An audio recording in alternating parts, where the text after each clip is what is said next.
మీ ఎలాంటి వ్యాపార ప్రకటనలకైనా వెంటనే మా ఛానల్ సంప్రదించండి. నమస్తే. ప్రస్తుతం మన స్టూడియోలో ప్రముఖ ఆధ్యాత్మికవేత్త, జ్యోతిష వాస్తు పండితులు, లలితాదేవి ఉపాసకులు బ్రహ్మశ్రీ నానాజీ పట్నాయక్ గారు ఉన్నారు. గురుగారితో మాట్లాడేద్దాం.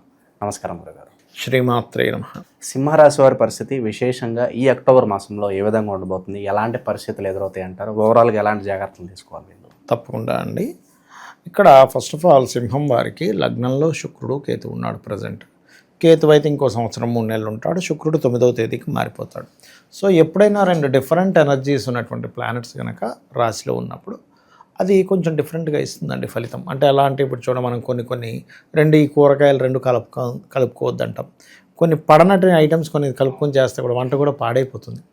షర్ట్ ఒక కలరు, ప్యాంట్ ఒక కలర్ వేసుకున్నా అది తికమగ్గా అయిపోతుంది, కాంబినేషన్ బాగోక. So different combinations. కేతువేమో వైరాగ్యానికి కారకుడు, శుక్రుడేమో అందానికి, ధనానికి, లగ్జరీ కారకుడు. ఈ 2 డిఫరెంట్ కోణాలు. వైరాగ్యం అనేవాడికి లగ్జరీ వెళ్ళబుద్ధి కాదు. ఆ డిఫరెంట్ కోణాలు ఎప్పుడైతే లగ్నంలో వచ్చి కూర్చున్నాయో ఇక్కడ ఏమవుతుందంటే వీళ్ళకి విచిత్రంగా ఉంటుంటుంది. ఒకవైపు ఆధ్యాత్మికం వైపు వెళ్ళాలని కొంతసేపు అనిపిస్తుంది. ఏం ఆధ్యాత్మికం, ఈ టైంలో ఎంజాయ్ చేయకపోతే ఎలాగాని ఇటు వెళ్తూ ఉంటారు. ఈ ఘర్షణ వీళ్ళకి 9th వరకు ఉంటుంది. 9th దాటిన తర్వాత 2లోకి వెళ్తున్నాడు శుక్రుడు.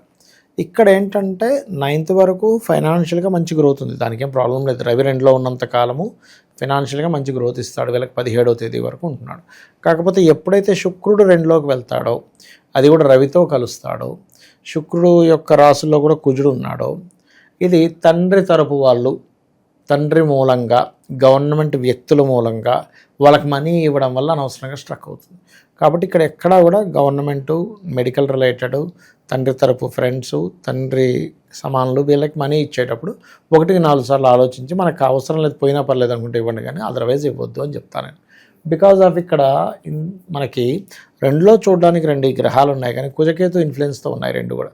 అది అనవసరంగా ఏమవుద్దంటే, మనం ఎవరికైనా మనీ ఇస్తే సరే వాళ్ళు లేట్గా ఇచ్చారా, తొందరగా ఇచ్చారా పక్క పెడితే గొడవ అయితే అదో పెద్ద తలనొప్పి. ఎందుకు ఇచ్చాను అంటే ఎలా ఉంటుందంటేనండి, అది గొడవ మారిందనుకోండి, అసలు మనం ఎందుకు ఇచ్చాము, ఎందుకు గొడవ పడుతున్నాము, డబ్బులు మనవి పోయి ఆఖరికి గొడవ ఏంటి అని అనిపిస్తుంది. అవునా కదా? సో ఇటువంటివి ఉంటాయి. అయితే ఈ లగ్నం నుంచి 3వ స్థానంలో కుజుడు ఉన్నాడు, అది కూడా 4వ అధిపతి అయినందుకు వీళ్ళకి 28వ తేదీ వరకు కుజుడు 3లో ఉంటాడు. 3లో ఉండే కుజుడు ఎప్పుడు కూడా ఒక ధైర్యాన్ని ఇస్తాడండి. అంటే మనం కరేజియస్గా ఉంటాం, ఏదైనా ఒక ధైర్యంగా స్టెప్ వేయడం, భయపడకపోవడం, ఇలాంటి ఆ రిస్క్ తీసుకుంటారు.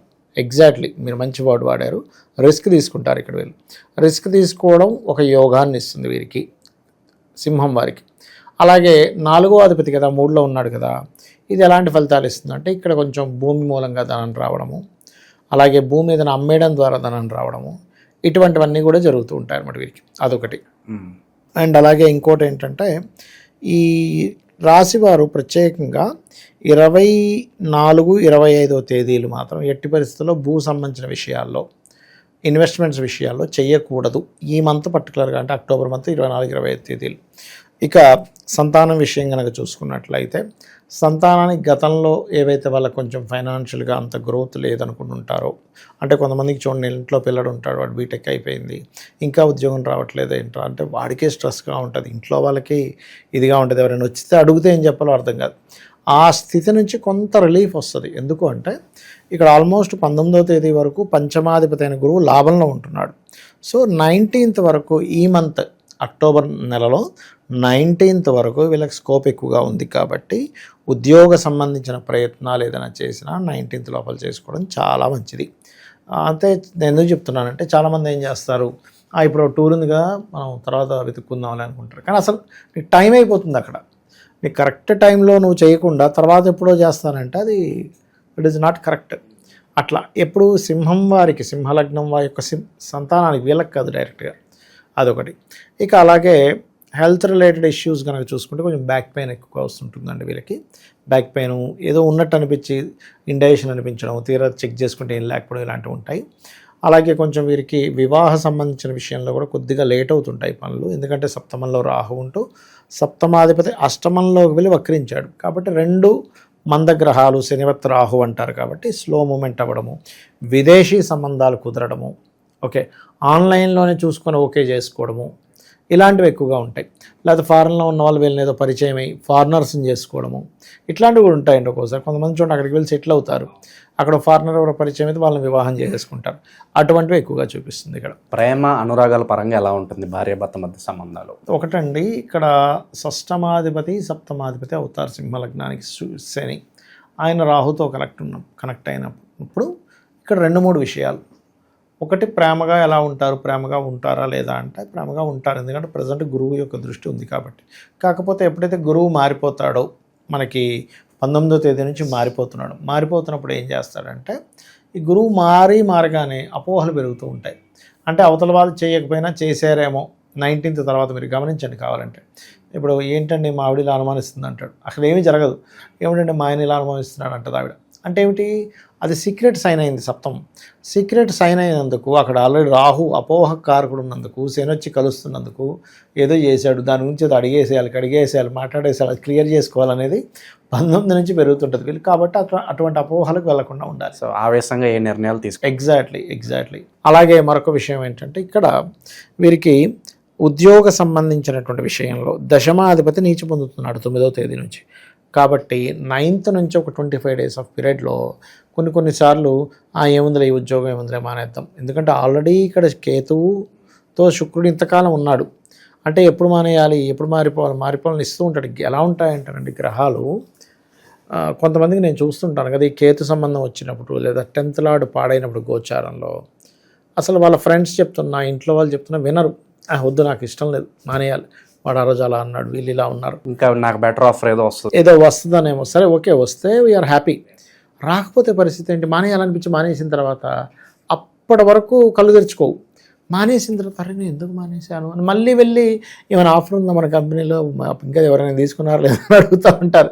అంటే కేతు ఏం చేస్తాడంటే చిత్ర విచిత్ర గ్రహం అన్ని చిత్రాలు చేస్తుంటాడు. మ్యాజికల్ ప్లానెట్ అంటారు దాన్ని. అదొక్కోసారి యోగించినప్పుడు అలాగే మ్యాజికల్గా యోగిస్తుందండి కేతు. ఇప్పుడు కేతువు లగ్నంలో ఉన్నాడు కదా, వీళ్ళు చూడండి సింహలగ్నం వారికి ఒక గడిచిన 2 నెలల నుంచి కూడా ఆధ్యాత్మిక రంగంలో విచిత్రాలు కనిపిస్తాయి, దర్శనాలు అవుతాయి మనకి. అంటే సింహం వారికి ఎలా అంటే నిద్రలో మనకి, అంటే ఊహల్లో కొన్ని దర్శనాలు అవ్వడము, లేకపోతే స్వప్నంలో దర్శనాలు అవ్వడము, లేకపోతే జపం చేస్తూ ఉంటే సడన్గా అమ్మవారు వచ్చినట్టు అనిపించడం, ఇలాంటివన్నీ ఇస్తాడు కేతువు. సో పీక్ స్టేజ్లో ఒక ఇది ఇస్తాడు, అంటే ఆధ్యాత్మికంగా కానీ లేకపోతే వాళ్ళు ఉన్న ఏ ఫీల్డ్లో అయినా ఒక టాప్ రేంజ్లోకి తీసుకెళ్లే జ్ఞానాన్ని ఇస్తాడు, వైరాగ్యాన్ని ఇస్తాడు, ఆటంకాలు ఇస్తాడు. 3 పోర్ట్ఫోలియోస్ ఆయనవే. కాకపోతే సింహం వారికి లగ్నంలో కేతు ఉన్నందుకు నేను చెప్పేది ఒకటే, మీరు ప్రత్యేకంగా రోజు ఉదయం నిద్ర లేవగానే ఓం గం గణాధిపతయే నమః అని చేసుకోండి చాలు. అదేంటంటే ఆ ఎనర్జీతో మీరు స్టార్ట్ అవుతారు కదా రోజు, ఆ ఎనర్జీతో స్టార్ట్ అయినటువంటి ఆ స్టార్టింగ్ పాయింట్ ఏదవుతుందో అద్భుతంగా పనిచేస్తుంది. సో ఇంకా విశేషంగా మనకి పండుగలు ఉన్నాయి, ఆ పండుగలను ఎలా వినియోగించుకుని రెమెడీస్ చేసుకుంటే వీళ్ళకి బాగుంటుంది అంటారు? ఇక్కడ ఫస్ట్ ఆఫ్ ఆల్ ఏంటంటేనండి, సింహము వారికి ప్రత్యేకంగా నేతితో దీపం వెలిగించడం మంచిది. 2 పండుగలకి కూడా దీపారాధన చేయడం అనేటువంటి నేతితో దీపం వెలిగించడం మంచిది.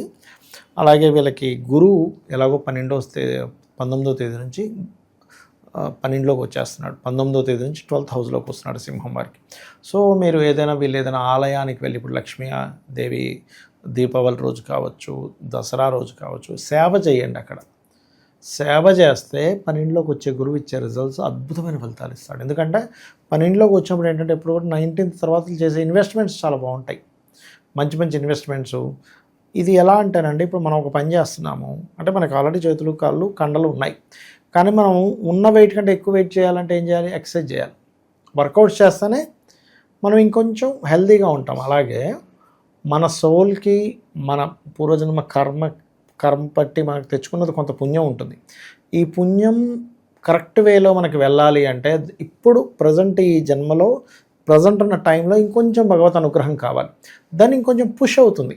ఇప్పుడు 2 కలిసి కారు దోస్తున్నారు, ముందుకు వెళ్ళట్లేదు, లారీ దోస్తున్నారు, ఇంకో మనిషి రాగానే అవుతుంది, అది టక్కన కదులుతుంది. అట్లా ఎక్స్టర్నల్ ఫోర్స్ సేవల ద్వారా వస్తుంది. గురుసేవ, గోసేవ, లేకపోతే ఆలయాలు వెళ్ళి అక్కడ ఏదైనా ప్రసాదం పంచడం అనో ఇంకా ఏదో హెల్ప్ చేయడం చేస్తే మంచిది వీళ్ళకి. ఓకే. సో ఓవరాల్గా ఈ రాశివారి పరిస్థితి అక్టోబర్ మాసం ఏ విధంగా ఉండబోతుందో మీ మాటలో చాలా బాగా వివరించారు. ధన్యవాదాలు. శ్రీమాత్రే నమః.